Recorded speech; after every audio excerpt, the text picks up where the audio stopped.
Selamat berjumpa, salam sehat.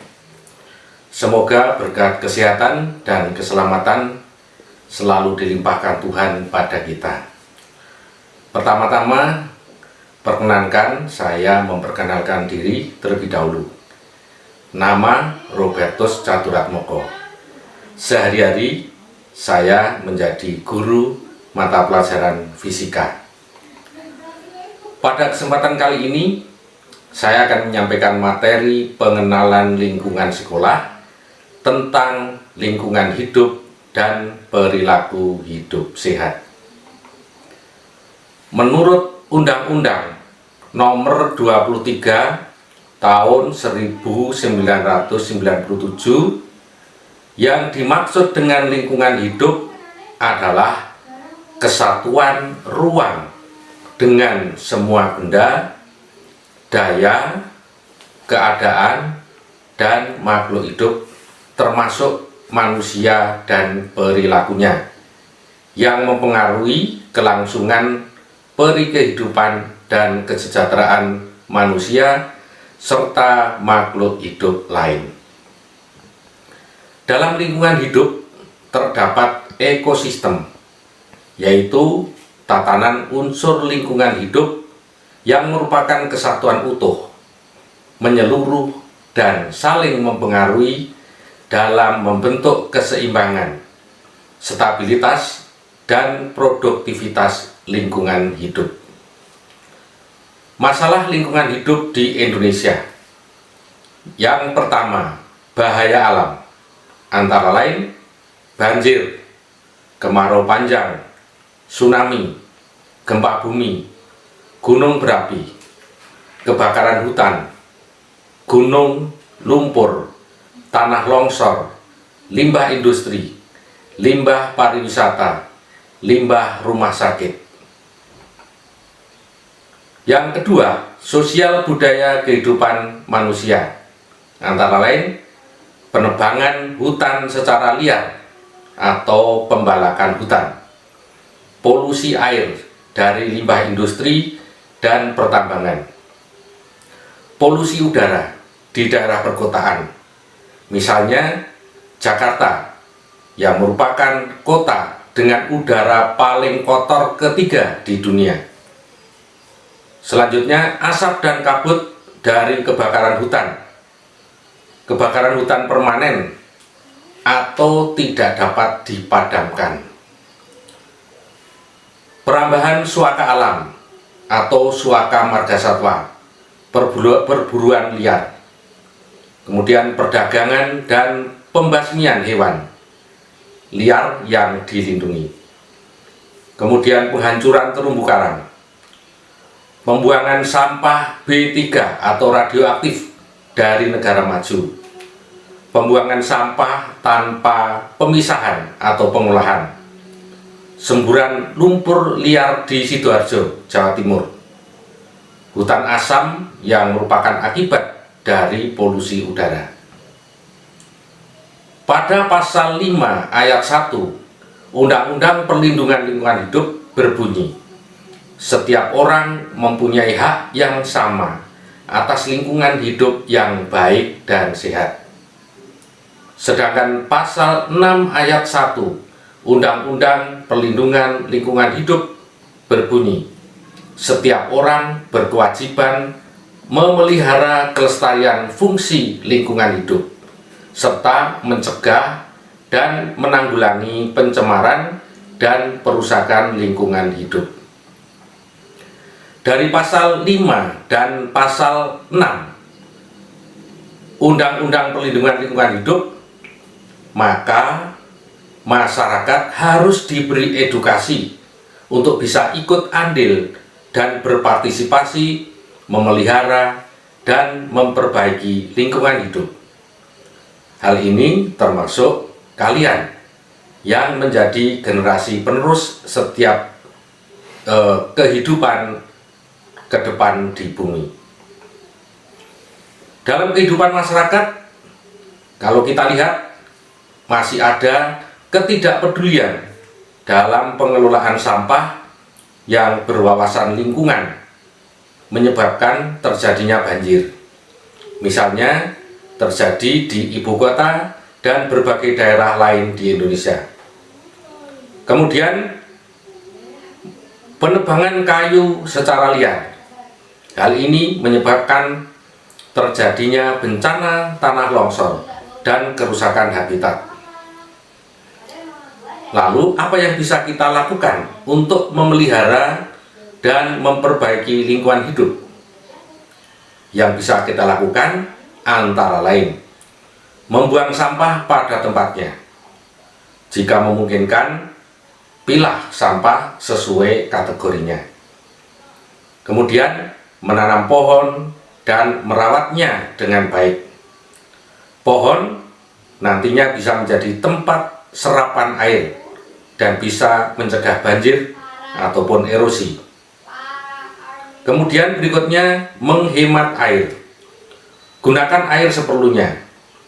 Hilangkan kebiasaan membuang air. Matikan keran jika sudah tidak dipakai. Berikutnya menghemat listrik dan energi. Dengan cara matikan lampu dan barang elektronik jika tidak dipergunakan. Sebisa mungkin juga gunakan transportasi umum untuk mengurangi polusi. Berikutnya, kurangi penggunaan plastik. Seperti yang kita tahu, plastik menjadi salah satu jenis sampah yang mencemari lingkungan. Berikutnya, daur ulang sampah. Agar tidak mencemari lingkungan, kita bisa mendaur ulang sampah menjadi sesuatu yang bermanfaat. Contoh, sampah sisa makanan bisa dibuat menjadi pupuk kompos. Pentingnya menerapkan perilaku hidup bersih dan sehat dalam kehidupan sehari-hari yang mendukung pelestarian lingkungan. Perilaku hidup bersih dan sehat adalah gerakan yang bertujuan untuk meningkatkan kualitas hidup dan kesehatan masyarakat. Perilaku hidup bersih dan sehat dapat diterapkan di lingkungan rumah tangga, sekolah, tempat kerja, maupun masyarakat umum. Secara umum, gerakan PHBS meliputi berbagai langkah untuk membiasakan diri dalam menjalani perilaku hidup sehat, di mana PHBS mencakup beberapa indikator sebagai berikut. Pertama, mencuci tangan dengan sabun dan air mengalir. Berikutnya, menggunakan toilet untuk buang air besar maupun kecil dan menjaga kebersihannya. Berikutnya, menggunakan air bersih. Mengkonsumsi makanan sehat dan bersih, termasuk sayur dan buah-buahan.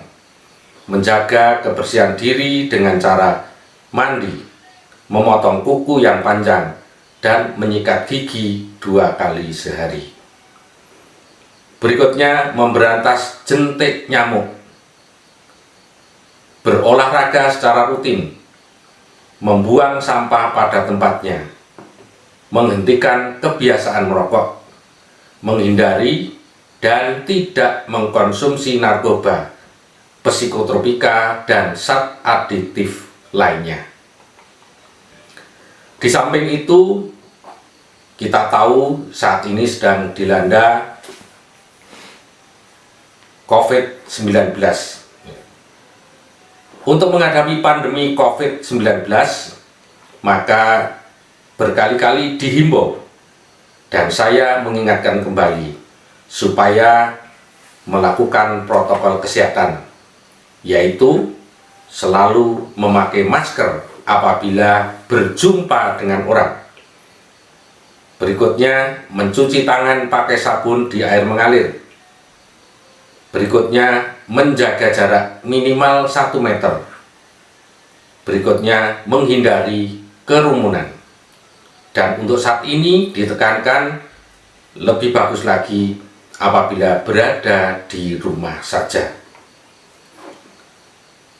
Manfaat menerapkan perilaku hidup bersih dan sehat atau PHBS antara lain: 1. Mencegah penyakit infeksi dari berbagai virus, bakteri, jamur, dan parasit.